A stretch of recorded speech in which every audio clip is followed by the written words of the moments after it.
Hi, everybody. This is Kevin Glenn here again with Investment Housing Specialist and IHS Property Management.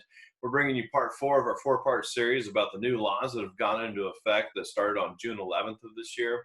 Again, we want to remind everybody that we don't offer tax, legal, or accounting advice because we are not accountants, nor are we lawyers. So let's take a look at this final law.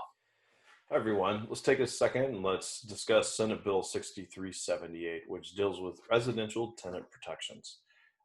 What this is, a lot of this deals with is the 14-day pay rent or vacate notice. There's some changes to it. They added some language with Northwest Justice Project's hotline and their weekday hours, the Washington Law Help website. There's a couple other things that have been changed on there. Basically, what you need to know is that if you are not using the 14-day pay or vacate notice on the Attorney General's website, and you need to, and if you don't have the updated one as of June 11th, you need to make sure you have that one and you're using it.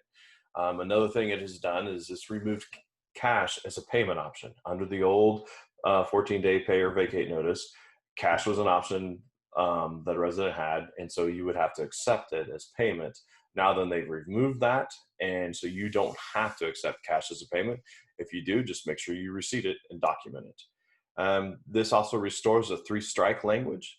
Again, if you're not familiar with this, what this says is that if a resident receives 3 or more pay, rent, or vacate notices inside of a 12-month period, then a judge cannot use judicial discretion. In other words, they can't receive a payment plan, and so you could proceed for the writ of restitution.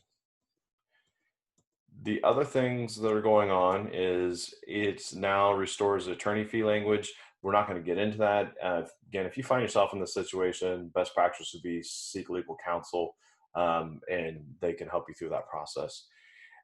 You do need to know this, that on your 14-day pay, rent, or vacate notices, that you cannot threaten eviction for non-payment of fees, like late fees. And you don't want to put those on your 14-day pay, rent, or vacate notices. Only put reoccurring charges. Reoccurring charge being rent, could be pet rent. If you have a monthly utility charge, that could also be included in there. But a fee, like a late fee, you do not want to put that on the pay, rent, or vacate notice. If you include a fee on the pay, rent, or vacate notice, like a late fee, it could be thrown out and probably will be thrown out. This is another thing that was added in the residential tenant protections this year. Was this requires landlords to accept emergency rental assistance funds. And here's what the law says. The law says that the landlord shall accept any pledge of emergency rental assistance funds provided to the tenant from a governmental or nonprofit entity before the expiration of any pay or vacate notice for non-payment of rent for the full amount of rent owing under the rental agreement. So said resident comes to you with a written pledge that's written from a government agency or a nonprofit agency saying they'll pay the full amount of rent. They come to you prior to the 14-day pay, rent, or vacate notice expiration. You need to accept it.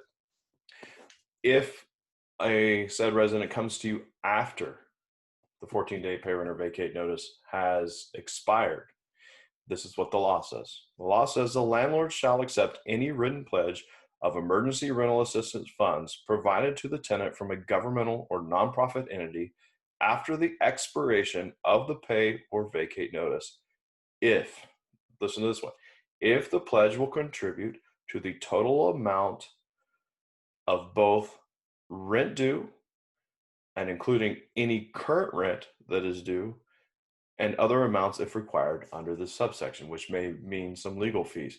Again, if you find yourself in this situation, best practice would be seek legal counsel on this.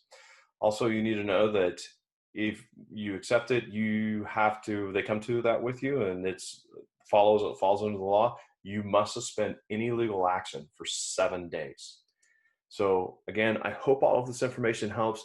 Everyone have a wonderful day.